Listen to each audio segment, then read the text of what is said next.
joined by mom blogger Jaime Damak. I'm so happy she's sitting here, right here on the BT couch. Big things going on for you. Yes. It's that time. Transitioning, your kids transitioning from grade school to high school, and this is happening in your house with your 12-year-old. 2 weeks from today. Ooh, okay, so how do we prepare our kids who are going from elementary school? Not that they were being babied in elementary school, but it's a totally different ball game in high school. Exactly. So first thing, you can do little things. Make sure they know how to use a lock to be able to know the number, unlock and lock it, because once they get to school for that first day, you're not going to be there to help them.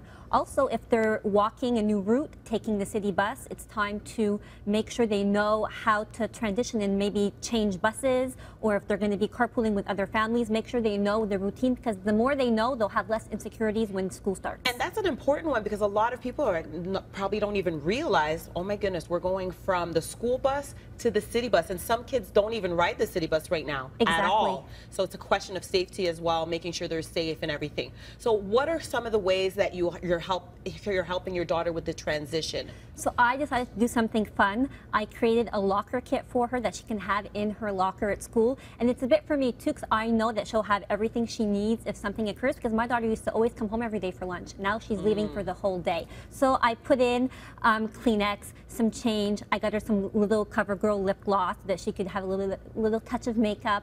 Something that all girls should have in their locker is a pad, because if they start their period at school, you don't want them to have to go see the school nurse. And I found my daughter is very petite, so I was kind of concerned what to find, and I found Always Ultra Thin for petite. So for young girls, I think it's perfect. And maybe perhaps then a change of clothes. Yes. Clothes, just in case. Some change, extra snack, just that she's prepared. If anything she needs, she has in her kit. But we are talking about girls here. You could do the same kind of kit for your boys. Yes, and I also found at Staples, you can buy a light for your locker, a mirror, so you can really make it your own, like home away from home. Perfect, I love it. And so there's another thing that's really important when we talk high school, and is the technology pressure. So a lot of my girlfriends right now are saying, okay, well, my daughter wants an iPhone and I don't see why she needs an iPhone. She's only 12 years old. Do you feel we need to go with the pressures of society and say, yes, okay, you need an iPhone, you need an iPad because they have it, and say yes to your kids, to everything? It's so tough.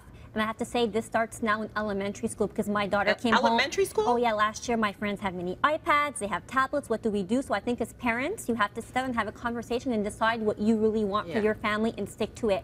In our case, we decided that no, we're not going to be buying you laptops and iPods. However, we decided that when our children turned 12, if they wanted an iPod, they could purchase it with their own money. However, there are strict rules in our house. It can't be in her bedroom, no social media, and she only has 2 30-minute periods of Wi-Fi per day. We fixed our router, so she can't access Wi-Fi. So that's how we control it. However, I wanted to tell parents to go read an amazing article on Mabel's Labels website, written by Julie Cole. She explains how she is in her house. She has many kids. I find that her reasoning is amazing, and it can inspire families to create their own rules for home.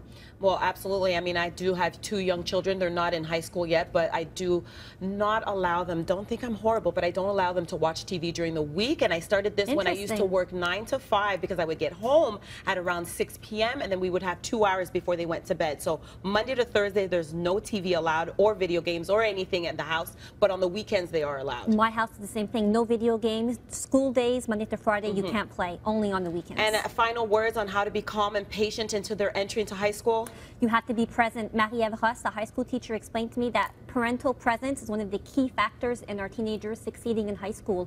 And transitioning, for some kids it can be a day, for others it can take weeks. Be calm, be patient, be there for them, and show them that you're there for them. It's one thing saying, oh, I'm there for you. Show up to school meetings, look at them at their practices, kind of look in on homework. Be involved. Be involved. As long as you know who your kids' friends are, there's a good chance everything is going to turn out well. Well, thank you so much for being here and talking about this crazy transition. I wish you well. I'm sure it will go fine. I'm sure it'll be fine.